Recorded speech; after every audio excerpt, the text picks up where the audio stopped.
Nada más un breve repaso. El próximo domingo nos vamos a estar reuniendo ¿a qué hora aquí?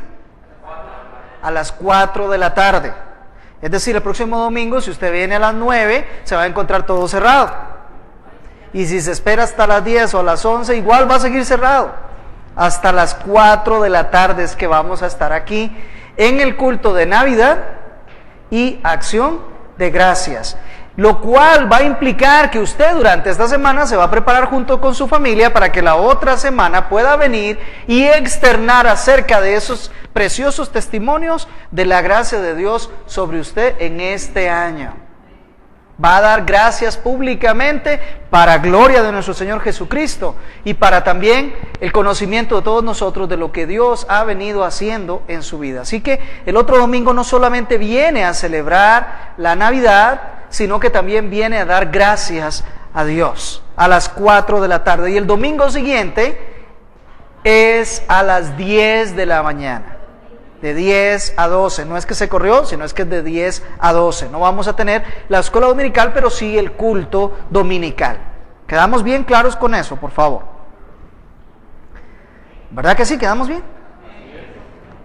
Nosotros los cristianos celebramos la Navidad, celebramos el hecho de que el Señor vino y vino por cada uno de nosotros. Quizás alguien puede preguntarse, bueno, acerca del cristianismo que demanda dejar los apegos a las cosas de este mundo y a las cosas materiales y dejar todas las cosas por seguir a Cristo. ¿Qué recompensa hay en eso? ¿Qué recompensa hay en dejar las cosas de este mundo, dejar los apegos y deshacerse de todo con tal de atesorar únicamente a Cristo Jesús? Ese tipo de cristianismo que nos deja como recompensa. Claro, vamos a entrar ahí. Puede ser una pregunta que realice alguien desde una trinchera meramente materialista, buscando ver qué beneficio hay. Está bien, soy cristiano y dejo esto, pero ¿qué tengo a cambio? Puede ser una pregunta muy interesada. Viene desde un corazón inicuo que está buscando a ver cuál es la ganancia y hacer un equilibrio, un balance. Eso demostraría una nula comprensión y demostraría que el corazón lo que está teniendo es un interés meramente en lo humano. Pero también puede ser que esta pregunta sea hecha no desde ese punto de vista, sino sea hecha desde un corazón que realmente ha sido transformado por la fe, que mantiene la mirada puesta en el futuro, que ve más allá de lo presente y que realmente tiene su esperanza en lo que el Señor tiene propuesto como sus recompensas, como sus riquezas. Lo cual, teniendo su mirada puesta allí en los bienes venideros, en los bienes espirituales, en los bienes celestiales y valorándolos por encima de las cosas de este mundo, entonces vive con esa esperanza. Alimenta su fe, alimenta su caminar, valora las cosas desde un punto de vista eternal y no temporal. De tal manera que la pregunta puede provenir de cualquiera de las dos formas de pensamiento, de cualquiera de los dos corazones. Pero sin embargo, la pregunta sigue siendo una pregunta válida. El título de mi sermón hoy es Las recompensas del creyente. Y por supuesto, quiero invitarle a que vaya conmigo a el capítulo 19 del Evangelio según Mateo, en donde hemos estado estudiando acerca del incidente de Cristo Jesús con el joven rico. Capítulo 19, el Evangelio según Mateo. Voy a leer a partir del verso 16 y hasta el 30. Aunque vamos a estar enfocados en la última parte, pero necesitamos ver el contexto. Y aquí se acercó uno y dijo: Maestro, ¿qué bien haré para obtener la vida eterna? Y él le dijo: ¿por qué me preguntas acerca de lo bueno? Solo uno es bueno. Pero si deseas entrar en la vida, guarda los mandamientos. Y él le dijo, ¿cuáles? Y Jesús respondió, no matarás, no cometerás adulterio, no hurtarás, no dirás falso testimonio, honra a tu padre y a tu madre y amarás a tu prójimo como a ti mismo. El joven le dijo, todo esto lo he guardado, ¿qué me falta todavía? Jesús le dijo, si quieres ser perfecto, ve y vende lo que posees y da a los pobres. Tendrás tesoro en los cielos. Y ven, sígueme. Pero al oír el joven estas palabras se fue triste, porque era dueño de muchos bienes. Y Jesús dijo a sus discípulos, en verdad os digo que es difícil que un rico entre en el reino de los cielos.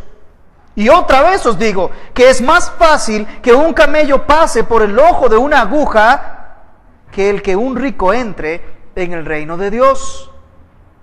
Al oír esto, los discípulos estaban llenos de asombro y decían, entonces, ¿quién podrá salvarse? Pero Jesús, mirándolos, les dijo, para los hombres eso es imposible, pero para Dios todo es posible. Entonces respondiendo Pedro le dijo, he aquí nosotros lo hemos dejado todo y te hemos seguido. ¿Qué pues recibiremos? Y Jesús les dijo, en verdad os digo que vosotros que me habéis seguido, en la regeneración, cuando el Hijo del Hombre se siente en el trono de su gloria, os sentaréis también sobre 12 tronos para juzgar a las 12 tribus de Israel. Y todo el que haya dejado casas, o hermanos, o hermanas, o padre, o madre, o hijos, o tierras, por mi nombre, recibirá 100 veces más y heredará la vida eterna. Pero muchos primeros serán últimos, y los últimos primeros. Vamos a orar. Señor, tu gracia sobre nosotros es continua y permanente. Tus bondades las disfrutamos aún desde antes de abrir nuestros ojos en la mañana. Por eso es que venimos delante de ti y hacemos un ruego confiado. Ese ruego, Señor, es que hoy con tu Espíritu Santo tú nos lleves a la esencia de lo que tú nos quieres decir aquí. No se alcanza por mucho entendimiento humano. Se alcanza solo por la operación de tu Espíritu Santo. Eres tu Espíritu Santo quien nos guía a toda verdad. Nos convences de pecado y de justicia y de juicio. Venimos, oh Espíritu, pidiendo tu intervención. Venimos, oh Cristo, delante de ti humillados para escucharte hablar. Venimos, Padre eterno, para tomar de las riquezas que tienes para nosotros en tu palabra. Permítenos que lo logremos en esta mañana por tu operación. En el nombre de Jesús. Amén. Y amén. Vemos primero que nada la inquietud. La inquietud que se presenta en relación con la recompensa por dejar todo y seguir a Cristo. Vemos que en el verso 27... es Pedro el que se adelanta, pero lo hace en nombre de todos los discípulos. Estos discípulos habían estado allí presentes cuando el joven rico se acercó preguntando por lo que debía hacer a fin de obtener la vida eterna. Estos discípulos escucharon al Señor afirmar delante de este joven que él debía dejar todo, es decir, vender todo, darlo a los pobres, lo cual haría que tuviese tesoros en el cielo, y además que después viniera y lo siguiera. Los imperativos que Jesús le dio al joven en el verso 21.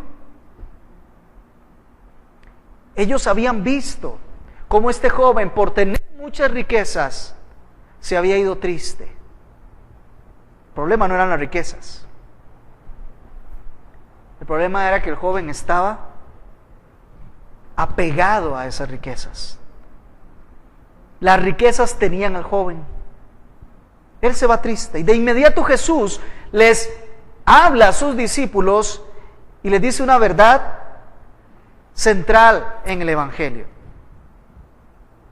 Y es que es más fácil que un camello pase por el ojo de una aguja a que un rico, entiéndase, a que alguien que está apegado a sus propias riquezas pueda entrar al reino de los cielos. De hecho, acaban de ser muy asombrados con la respuesta de Jesús al decirles a ellos que era imposible para ellos hacer cualquier cosa para poder heredar la vida eterna. Eso es preocupante. Estaban impactados. Vean el verso 25. Al oír esto, los discípulos estaban llenos de asombro. El original nos dice atónitos. Claro, porque si yo no puedo hacer nada por salvarme, entonces la pregunta es, ¿quién puede entonces salvarse? Y es cuando Jesús les dice, ya llegaron, ahora sí, a la cima donde yo los estaba esperando para poder decirles la respuesta. Ya concluyeron realmente que es imposible para el ser humano salvarse. Pero para Dios todo es posible. Lo que es imposible para los hombres, salvarse a sí mismos, es posible para Dios. De inmediato aquel asombro que habían sentido y esa preocupación honda en su ser, en donde ellos habían llegado a la desesperanza al decir ¿quién se puede salvar?, ahora se transforma en una enorme confirmación y enorme gozo y tranquilidad, porque sabían que Dios es poderoso para salvarlos. Ellos no podían hacer nada, pero entonces vino el poder y la gloria de Dios y les salvó. De inmediato subieron y bajaron en su preocupación.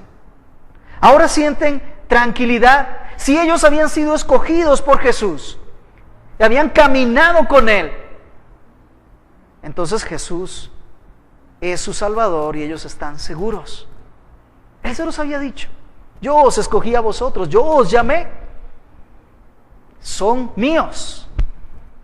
Ellos están seguros, porque el poder de Dios era el que los había atraído, los había salvado. Y ahora Pedro, probablemente conversando con los otros discípulos, se atreve a acercarse a Jesús luego de haber hecho una evaluación de su situación particular.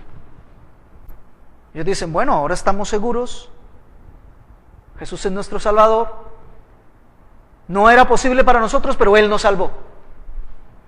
Ahora bien, ¿cómo estamos nosotros en este caminar, sabiendo que ahora somos salvos? Y es una evaluación importante. Ahora que eres salvo, ahora que ya estás plenamente seguro y convencido de que estás en Cristo, de que naciste de nuevo, de que la obra de Cristo Jesús está en ti, que ya eres salvo y que tu nombre está escrito en el libro de la vida del Cordero. La pregunta es, ¿y ahora cómo nos corresponde vivir en esta tierra? ¿Cuál es nuestra conducta? Y ellos hacen una evaluación. ¿Qué ha ocurrido? El que estaba recaudando impuestos se levantó de su lugar y dejó su puesto de recaudador y siguió al Señor. Los que estaban pescando dejaron las redes, dejaron las barcas y siguieron al Señor. Y así había hecho todos y cada uno de ellos. De tal manera que ellos están meditando cómo hemos llegado y qué hemos hecho hasta este momento. Son seguidores de Jesús, claro está. Y ahora tienen la conciencia de haber cumplido lo que el Señor le pidió al joven rico que cumpliera. Mire la pregunta de Pedro en el verso 27. Entonces respondiendo Pedro le dijo: he aquí nosotros lo hemos dejado todo y te hemos seguido.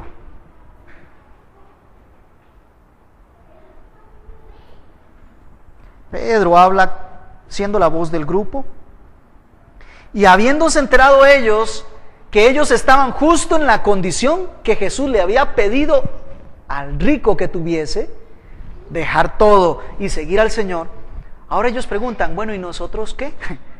¿Qué vamos a recibir? El Señor Jesús le había dicho al joven rico que se despojara de sus bienes, que los vendiera y los entregara a los pobres, y luego que hiciera eso, se deshiciera de lo suyo, ahora siga a Cristo. Los discípulos evaluaron sus vidas y se dieron cuenta que justamente eso era lo que habían hecho. Habían dejado todo atrás y habían seguido al Señor. Está bien, quizá a la larga no era mucho lo que habían dejado. Algunos de ellos no tenían muchos bienes ni muchas riquezas, pero el punto es que habían dejado lo que podían tener por seguir a Jesús. Y tal vez no lo habían dejado todo totalmente. Recordemos, Pedro tenía una casa, que era la casa en donde normalmente Jesús, cuando iba a Capernaum, ahí era donde se quedaba junto con los discípulos. Todavía manejaba algunos bienes. Pero en una evaluación final, ellos dejaron todo por seguir a Cristo. Por cierto, es necesario preguntarnos nosotros si estamos siguiendo a Cristo, habiendo dejado todo. Porque fíjese que a Cristo uno no lo puede seguir con sus apegos, no lo puede seguir con sus riquezas, no lo puede seguir con un corazón que esté entre dos fuegos. Amo a Cristo, pero amo lo que tengo. Y no se puede, porque el mismo joven rico, fíjese que tenía tantos bienes que su corazón estaba ahí y no le quedó ni un poco para poder seguir a Jesús.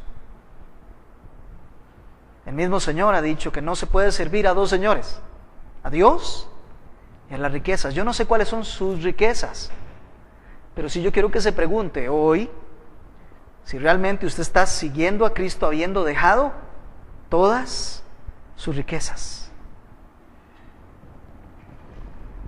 El amor de Jesús no permite competencia.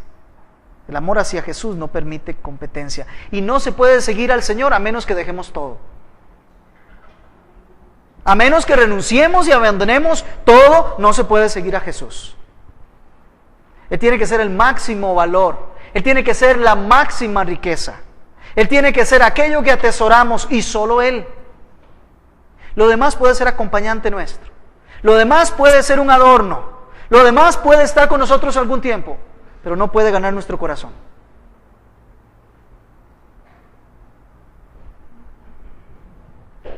¿Ya dejaste todo y estás siguiendo a Jesús?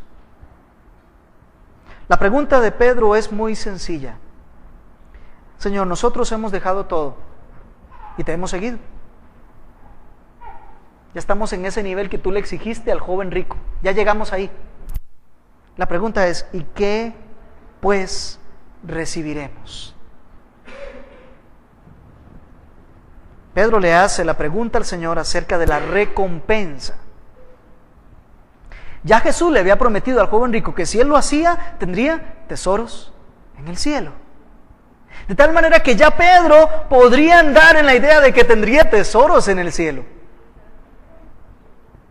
Entonces, ahora lo que quiere es que el Señor Jesús sea concreto, sea claro, sea específico.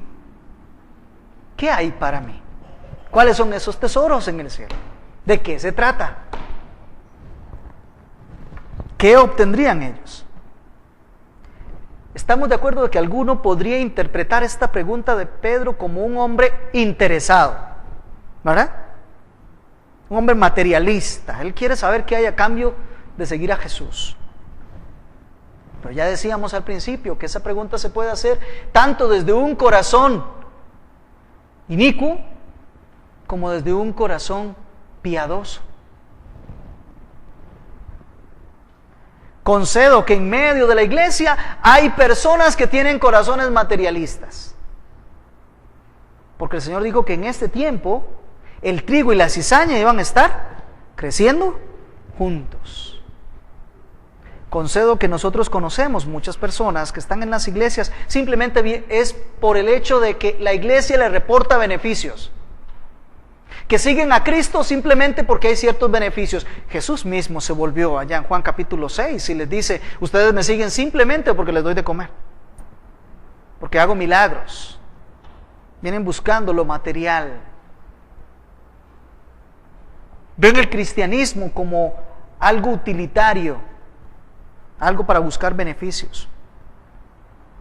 Pero también están aquellos que hacen su pregunta desde un corazón genuinamente transformado. Nosotros necesitamos estar siendo continuamente informados de la gloria que nosotros hemos de recibir cuando venga nuestro Señor Jesús. Tenemos que estar informados de cuál es la comunión que ahora nosotros tenemos con Dios. Nosotros tenemos que estar continuamente siendo alimentados con el alimento sabroso que es la palabra de Dios, y la cual nos comunica cuáles son los deleites que ahora nosotros tenemos y que antes no teníamos. Tenemos que saber cuál es la diferencia entre los goces que este mundo tiene y esta tierra ofrece y los goces que nosotros alcanzamos en el Señor. Es una pregunta legítima desde un corazón transformado, desde un corazón que sabe que está en las manos del Salvador, de un corazón que sabe que alcanzó la vida eterna y quiere tener claridad en su vista, quiere ver continuamente cuáles son las bendiciones, cuál es la herencia que le ha tocado. Es una pregunta genuina, verdadera, tan aprobada por Jesús que fíjense que Jesús no reprende a Pedro ni le dice: es que eres un interesado, sino que Jesús haya complacencia en la pregunta de Pedro y le responde no solo a él y a los discípulos, sino que nos responde a nosotros también. Quiero recordarte que Jesús mismo, allá en Lucas capítulo 14, versos del 28 al 32, da la ilustración de aquel que quiere construir una torre, pero primero se sienta a meditar y revisar cómo está su presupuesto para ver si puede comenzar la obra y llegar hasta el final. No vaya a ser que a medio camino se quedó sin recursos y no terminó, y más bien sea la burla de los demás. Y luego Jesús lo traslada y llega y dice: lo mismo acontece con un rey que tiene como soldados 10,000 y viene un enemigo en contra de él con 20,000 soldados. ¿No enviará mejor ese rey un embajador para pedir las condiciones de paz y ver si es posible alcanzar mejor algunos beneficios antes de entrar a la lucha? ¿No es más sabio? ¿Y de qué está refiriéndose Jesús? Dice: así vosotros tienes que evaluar lo que significa seguirme a mí, porque implica dejarlo todo. Significa que yo soy el único tesoro tuyo y no compites con nada más. Nosotros somos llamados a evaluar lo que cuesta seguir a Jesús. Y para eso tienes que ver entonces cuál es ese beneficio. Calcular los costos a partir de lo que vas a recibir. Nos corresponde a nosotros valorar hoy la recompensa que también estamos alcanzando al seguir a Cristo. La respuesta a esto es lo que nos da fortaleza para seguir adelante, para seguir renunciando a todo, para seguir afrontando las aflicciones del mundo presente y las persecuciones. El tener bien claro qué es el premio que nosotros tenemos, cuáles son las recompensas. Y Jesús responde esta pregunta de dos maneras o en dos partes. La primera parte es una respuesta a los propios discípulos, a Pedro y a los 12. Y la otra parte de la respuesta a esta pregunta es la que nos involucra a nosotros también, a todo creyente. Mire cómo responde, verso 28. Y Jesús les dijo, vamos despacio, en verdad os digo. ¿Recuerdan lo que significa esa frase? Es una afirmación de certeza previa de lo que voy a decir. El amén de nuestro Señor. El griego se usa decir amén antes de decir la verdad, no después de haberla dicho, como hacemos nosotros.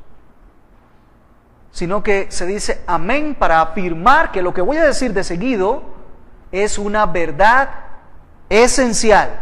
Todo lo que Jesús dice es verdad. Todo es importante. Pero cuando Él resalta es para que nosotros comprendamos que el concepto que nos está diciendo es uno de los conceptos fundamentales, principales, esenciales. En verdad os digo, otras versiones lo dicen, de cierto os digo. Es exactamente lo mismo. Jesús quiere que nosotros pongamos atención a lo que va a decir. Y lo remarco porque Él lo remarcó. Antes de leerlo de corrido, cuando Él dice, en verdad os digo, aquí pongamos atención. Esto es algo que tiene un interés superior. Dada la profundidad y la centralidad de lo que va a decir, tenemos que poner atención. Y mire cómo responde. En verdad os digo, que vosotros que me habéis seguido, se está refiriendo a los discípulos que habían abandonado todo y habían seguido a Jesús, ellos que habían preguntado. En verdad os digo que vosotros que me habéis seguido, en la regeneración, cuando el Hijo del Hombre se siente en el trono de su gloria, os sentaréis también sobre 12 tronos para juzgar a las 12 tribus de Israel. La primera forma en que Jesús le responde a los discípulos es con la recompensa que ellos van a obtener en el futuro. Jesús se mete aquí en escatología, en eventos del futuro. Y lo primero que les dice es lo que hay allá en el futuro, pero después les podrá decir lo que hay ahora en el presente. En efecto, como ellos dejaron todo y siguieron a Jesús, tienen tesoros en el cielo, tienen riquezas celestiales. Sí, claro que sí. Y propiamente en el reino del Señor. Ahora recordemos, el reino del Señor en términos escatológicos tiene una manifestación presente, siempre la ha tenido. El Señor ha reinado siempre, Él es el Rey. Pero actualmente todavía no vemos una manifestación plena de su reinado. Mas vendrá un momento cuando en la historia el Señor diga, este es el tiempo, este es el momento, y Él venga a la tierra y va a reinar aquí en la tierra y será visible para todos. En una plenitud completa, ahí reinará, como dice la profecía, en justicia y en paz. Él se sentará en su reino. Y Jesús va hacia aquel tiempo y ubica este futuro con la palabra regeneración. ¿Lo ven ahí? Vosotros que me habéis seguido en la regeneración. La palabra regeneración solamente se usa 2 veces en el Nuevo Testamento. Solamente 2. Aquí una. Y la otra en Tito capítulo 3 y verso 5. Que se refiere a la regeneración individual, personal. Cuando una persona viene a Cristo, nace de nuevo, es regenerada. Primero fue generada físicamente, en la carne, y luego ahora es generada espiritualmente por voluntad del Espíritu. Es regenerada. Allá en Tito se trata de la regeneración personal, pero aquí se trata de la regeneración completa de todas las cosas. Empezamos a acostumbrarnos al lenguaje escatológico porque de aquí en adelante Jesús va a empezar a utilizar muchas referencias de escatología, de los tiempos por venir. Y resulta que aquí se está refiriendo el Señor a aquel día en que Él venga a sentarse en su trono de gloria aquí en la tierra.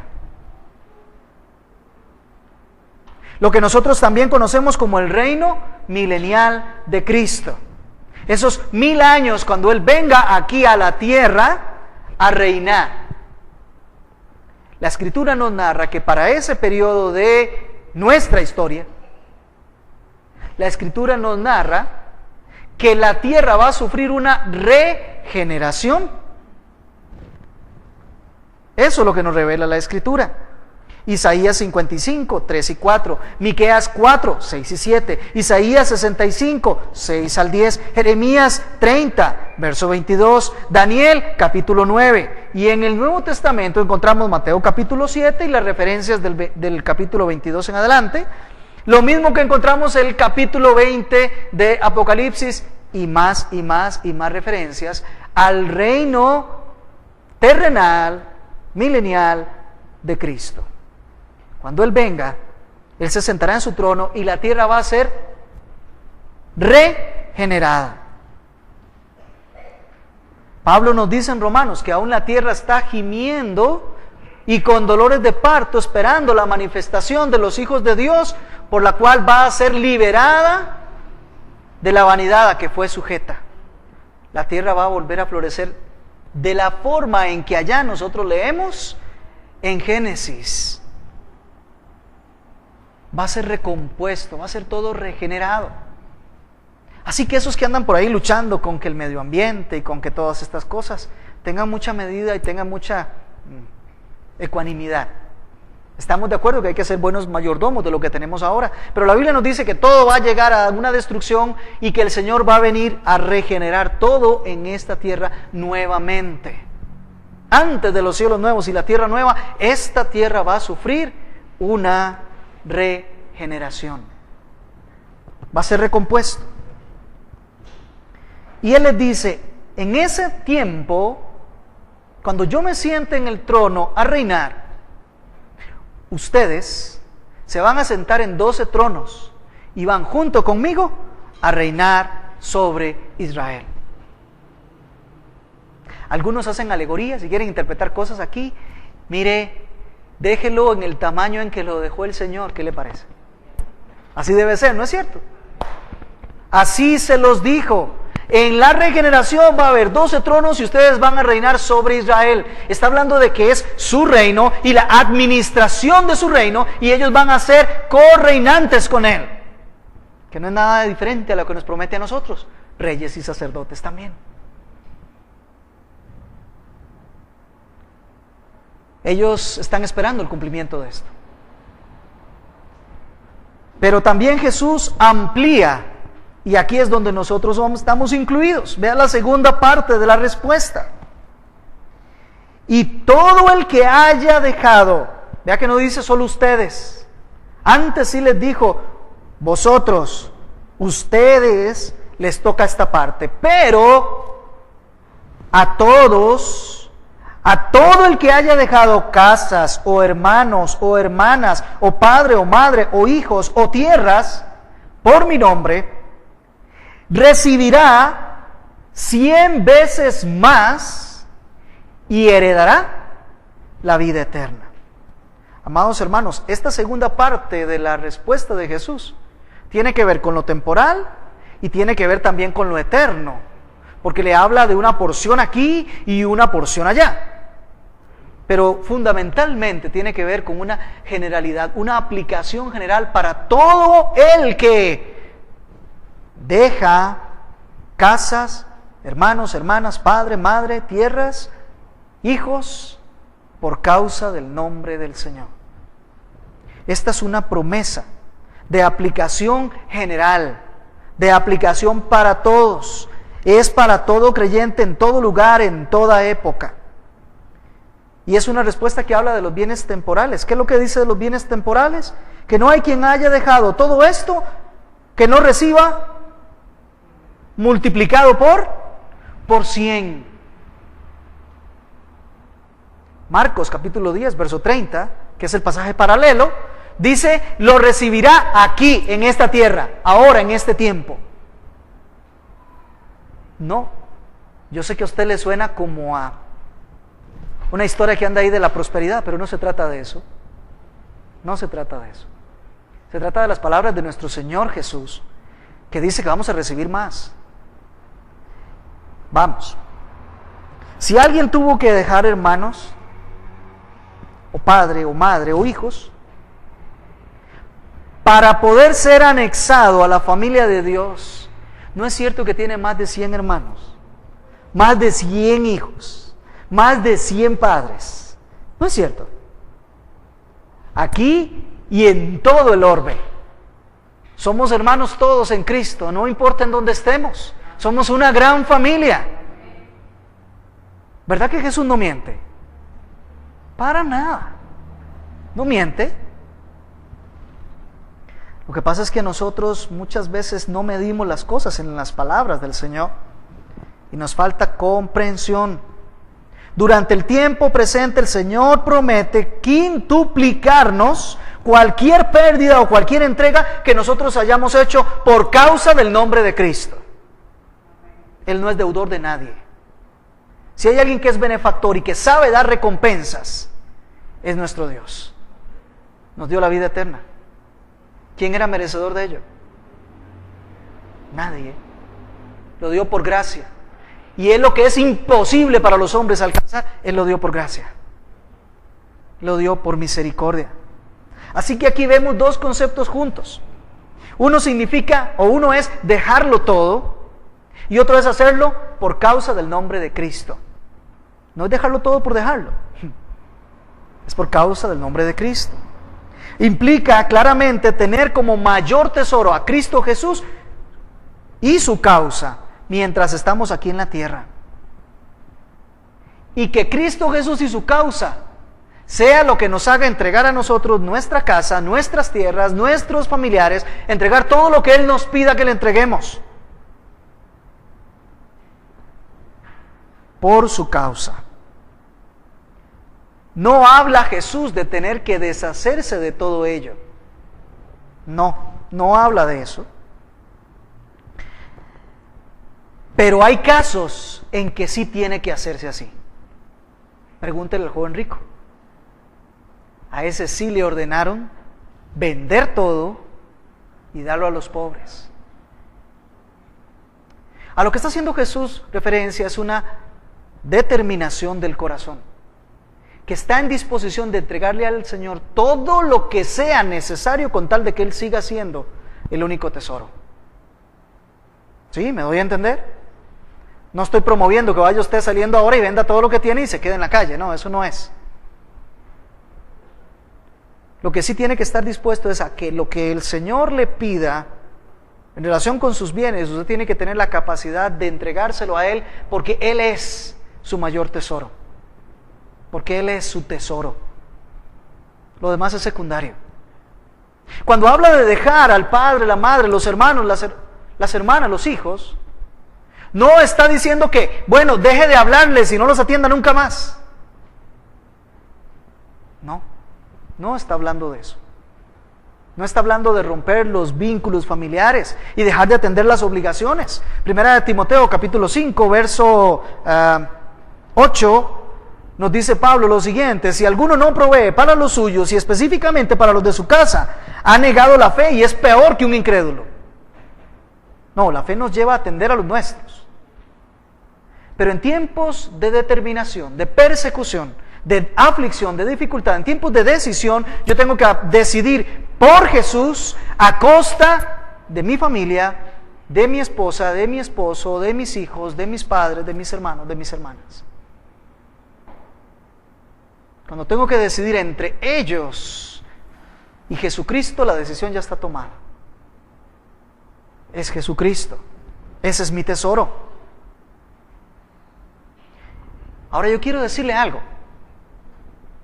Esas 100 veces lo que usted entrega al Señor, que va a ser multiplicado y que va a recibir aquí, está acompañado de la otra parte. Y la otra parte es que en el mundo tendréis aflicción. Juan 15, verso 20, dice el Señor que ningún siervo es mayor que su maestro. Y que si a él como maestro lo han perseguido, y no solo eso, sino que lo crucificaron, no esperemos nosotros un trato diferente. Pablo deja tan claro cuando dice, ¿qué no sabéis que todo es vuestro? Todo es nuestro, nada más que estamos viviendo en ese tiempo en donde todavía estamos junto con las aflicciones de este mundo y las persecuciones, y todas estas cosas. El Señor dice: acordaos que yo os dije, un siervo no es mayor que su Señor. Si me persiguieron a mí, también a vosotros os perseguirán. Pero si guardaron mi palabra, también guardarán vuestra palabra. En segundo lugar, no es dejar por dejar, es dejar por la causa de Cristo, por el nombre de Cristo. Él promete que para este tiempo nosotros vamos a recibir aún 100 veces más si dejamos algo por su causa, por su nombre. Así que podemos confiar en que vamos a recibir estas promesas si lo que nosotros dejamos es exclusivamente por seguir su evangelio, por ser fieles a Él en medio de la persecución, de las dificultades, en medio de lo que nosotros estamos viviendo. Ahora, no se detiene el Señor en estas cosas temporales, sino que el Señor se va a lo eterno. Vean lo que dice el mismo verso 29. Después de que dice que todo aquel que ha dejado casas, hermanos, hermanas, padre, madre, hijos o tierras por su nombre recibirá 100 veces más, sino que dice: y heredará la vida eterna. ¿Vieron aquello que el joven fue a buscar? El Señor lo termina otorgando, además de un montón de bendiciones más, además de un montón de recompensas. Y usted sabe por qué vienen estas recompensas. Porque ellos fueron muy leales, dejando o perdiendo o entregando. No, las recompensas vienen porque el Señor las ganó para nosotros. Es por su gracia y es para su gloria que vienen las recompensas a nuestra vida. Digno de su sacrificio es que vienen todas esas cosas para nosotros. Es por su gloria, es por Él, no porque ellos hubiesen dejado las cosas. Particularmente la vida eterna, según Juan 3:16, es para todo aquel que cree. No para el que abandona, sino para el que cree. El que cree ya tiene la vida eterna. Y todo lo anterior también. Por haber creído en Cristo Jesús. Por causa de Él. Y luego entonces, las aflicciones y las pérdidas materiales, ¿qué son? No son más que otra cosa, no son más otra cosa que la muestra de que ya se tiene la vida eterna. Quien es capaz de abandonar y dejar todo por Cristo Jesús es porque ya tiene a Cristo Jesús. Es porque ese es su tesoro. Es porque ya tiene la vida eterna. Y Jesús lo dice. Cuando Él ora por los que han de creer y dice: Señor, para que tengan vida eterna. Y esta es la vida eterna, que te conozcan a ti y a Jesús a quien tú has enviado.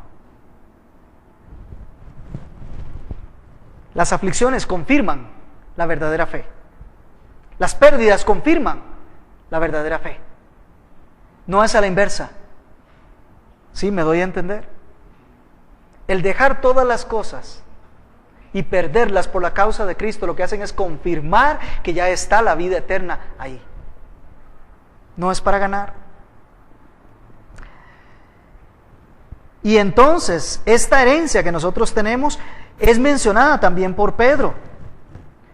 Él dice que está reservada esta herencia para todos los que creen, que por ellos son hijos de Dios. Primera de Pedro, voy a leer versos 3 y 4 del capítulo 1. Bendito sea el Dios y Padre de nuestro Señor Jesucristo, quien según su gran misericordia nos ha hecho nacer de nuevo a una esperanza viva mediante la resurrección de Jesucristo de entre los muertos. Y pongan atención, Él nos hizo renacer para obtener una herencia incorruptible, es decir, que no se puede echar a perder. Inmaculada, es decir, que no se puede alterar. E inmarcesible, es decir, que no se marchita. Reservada para vosotros en los cielos. Y por cierto, esto de que nuestra herencia está reservada para nosotros en los cielos, no es otra cosa más que lo que dijo Cristo. Voy pues a preparar un lugar para vosotros, y allá en la casa de mi Padre muchas habitaciones, muchos lugares de reposo y descanso hay. Y si no fuera así, yo os lo habría dicho. Allá está reservada en los cielos para nosotros. Estos discípulos deberían sentirse más que satisfechos. Saber que lo que estaban entregando era tan poco, las cosas de la tierra, para alcanzar los bienes espirituales, los galardones que el Señor otorga como recompensa a todo creyente solamente por su propia obra en la cruz del Calvario. Ahora el Señor cierra esta etapa de conversación con ellos con una frase que podríamos decir es una frase enigmática, una frase que nos deja meditabundos, porque después va a pasar a explicarlo con la parábola, pero antes de eso lo dice. Vamos al verso 30. Este es un principio del reino, subráyelo porque es un principio del reino de los cielos. Pero muchos primeros serán últimos, y los últimos primeros. Este es un principio en el reino de los cielos que podríamos decir o explicar más bien que Dios no valora conforme a nuestros propios valores.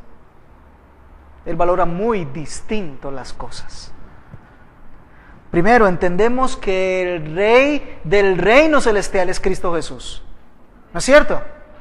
No somos nosotros, no es el mundo. Él es el rey. Él establece sus principios, Él establece sus reglas, es su reino.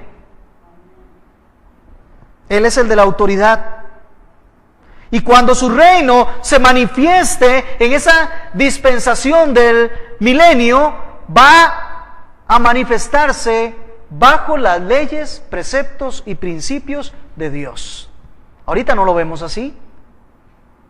Ahorita estamos en esa dispensación en donde todavía el ser humano está siendo llamado a vivir los principios del reino. Pero vendrá el tiempo en donde, establecido en la tierra, esos principios no es si te gustan, esos principios se vivirán en la práctica. El Señor Jesús es el Rey de Reyes y Señor de Señores. Con toda su autoridad, Él permite la entrada a su reino a quienes Él permita la entrada a su reino. Así como Él va a distribuir los privilegios a quien Él quiera distribuir y las recompensas a quien Él considere oportuno. La ley es clara. Los valores de esta tierra no se aplican en el reino de los cielos. No se aplican. Ya conocemos cuál es la constitución del reino. Vaya a leer Mateo capítulo 5, 6 y 7. Y se da cuenta cuál es la constitución del reino, quiénes son los bienaventurados, cómo se participa ahí. Aquí el Señor nos da un nuevo principio para que lo entendamos. Y vean cómo es el contraste entre la visión de Cristo y el mundo actual, entre el reino de Cristo y el reino actual, entre cómo evalúa a Jesús y cómo evaluamos nosotros. Muchos primeros serán últimos. En el reino de los cielos, muchos primeros serán los últimos. Muchos de los que tienen primacía, muchos de los que tienen preeminencia, van a llegar a ser los últimos. Es el contraste entre la forma en que los hombres valoramos a los propios hombres y sus obras y cómo los valora el Señor. Cuando se habla de quiénes son estos primeros, en el contexto entendemos que se refiere a los hombres que tienen riquezas, posiciones, que son admirados, que van de primero, los VIP de la humanidad, a los que por naturaleza el mundo les rinde pleitesía y honores. Los vemos en todos los titulares, ¿verdad? Les dan los palcos. Esos son los que el mundo considera como primeros. Estos en el reino de los cielos son considerados últimos. Por otra parte, el Señor nos dice, y los últimos serán los primeros. ¿Quiénes son los últimos? Son aquellos que carecen de todo lo que los primeros tienen en demasía. Estos son los que no tienen nada porque renunciaron a todo a causa de Cristo. Estos son los que no tienen ni tierra, ni casas, ni parientes, por causa de la riqueza de tener a Cristo y su reino. Estos son los que, según 1 Corintios capítulo 4 y verso 13, el mundo los considera como la escoria del mundo. Los que no valen, los que son últimos. Estos son los que el Señor dice que en su reino son primeros. Ciertamente el principio clave que el Señor nos da aquí no solo aplica en relación con el mundo, sino también aplica dentro de la iglesia, aquí en nuestro ambiente. Muchas veces vemos en este tiempo cómo la iglesia, al mezclarse con la cizaña, adopta los principios del mundo. Y qué triste ver cuando muchas veces en la iglesia hay hombres que por su posición económica, social y demás, son considerados como superiores a los demás. No se asuste. Eso es lo que reclama Santiago también. Santiago capítulo 2, versos del 2 al 4 dice, reclamándole a la iglesia, Santiago, porque si en vuestra congregación entra un hombre con anillo de oro y vestido de ropa lujosa, y también entra un pobre con ropa sucia, y dais atención especial al que lleva ropa lujosa, y decís, tú siéntate aquí en buen lugar, y al pobre decís, tú estate allí de pie, o siéntate junto a mi estrado. ¿No os habéis hecho distinciones vosotros mismos y habéis venido a ser jueces de malos pensamientos? Hoy se habla dentro de la iglesia de creyentes que son casi VIP, líderes que no puede usted ni tocar ni hablarles, personas que nosotros vamos considerando como grandes eminencias. No, amados hermanos, el reino de Cristo evalúa de manera muy distinta. Aprendámoslo. Ya él lo había dicho en 2 de Samuel 16:7. Dios no ve como el hombre ve, pues el hombre mira la apariencia exterior, pero el Señor mira el corazón. La grandeza en el reino. ¿Recuerdan ustedes? La grandeza en el reino no es por lo que se posea, sino es por el servicio. El más grande entre vosotros, dijo Jesús, será vuestro servidor. Ahí en Mateo 18, verso 4, el más grande en el reino de los cielos es como uno de esos niños. La grandeza que los hombres ven, que este mundo evalúa, no tiene ningún efecto en el reino de los cielos. Pedro debía aprender esto. Él era uno de los 12 de los que había dejado todo y había seguido a Jesús, y él quería saber cuál era su posición y su lugar, y el Señor lo está poniendo en su lugar y le dice, un momento, recuerde que en el reino de los cielos la forma de evaluar es distinta. Usted bien puede ser un apóstol, perfecto. Usted bien pudo haber sido el que dijo que yo era el Hijo del Dios viviente y pudo haber abandonado todo y me pudo haber seguido, y todas esas cosas están muy bien, pero cuidado, en el reino de los cielos se evalúan distintas las cosas. En el reino de los cielos no es por merecimiento. Las recompensas se dan simplemente por la gracia y la buena voluntad de Dios, porque todo es para su gloria, no para gloria de los hombres. Pablo anima a los creyentes a correr de tal manera que obtengamos el premio. 1 Corintios 9:24. No corramos por las cosas de este mundo, ni para un reconocimiento de este mundo. Corramos honestamente la carrera de la fe. ¿Y sabe cómo se corre honestamente la carrera de la fe? Ajustándonos a las reglas de Cristo Jesús. Se trata de ser como Cristo, como Él fue. Pablo lo entendía muy bien. Y él llegó a decir en Filipenses 3:14, prosigo a la meta para obtener el premio del supremo llamamiento en Cristo Jesús. Concluyo.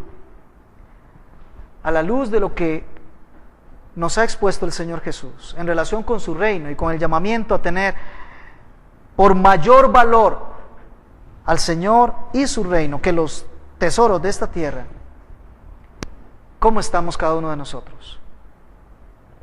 ¿Dónde tenemos puesto nuestro tesoro? Entendemos por la palabra de Dios que la elección para vida eterna es gratuita y es soberana de Dios. Es Él quien elige. Quizás estos primeros discípulos pensaron en tener algún privilegio,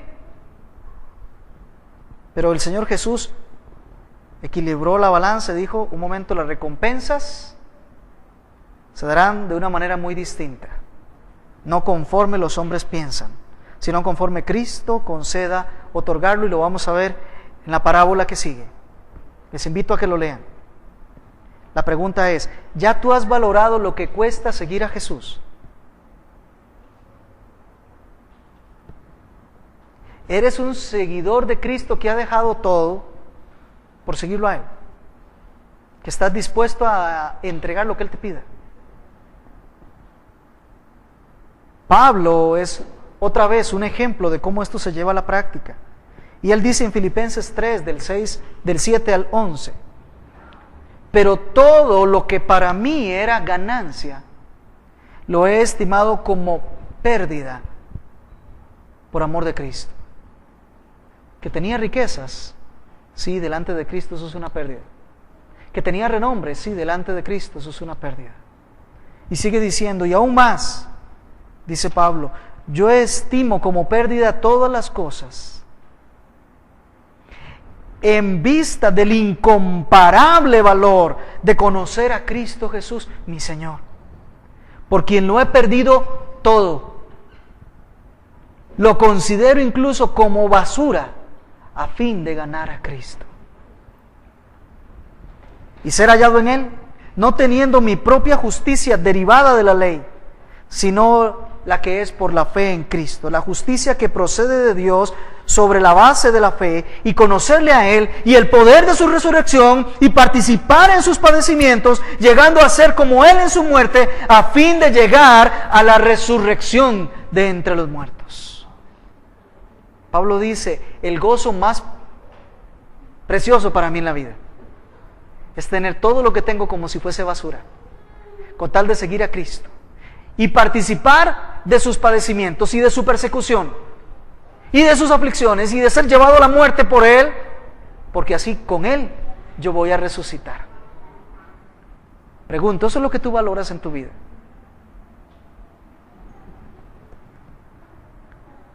Recuerda la convicción de Pablo, pues considero que los sufrimientos de este tiempo presente no son dignos de ser comparados con la gloria que nos ha de ser revelada. Romanos 8, 18. Las recompensas son para los creyentes y el Señor sabrá cómo las distribuye. Él valora de otra manera. Pero tú, ¿realmente ya has equilibrado lo que cuesta seguir a Jesús?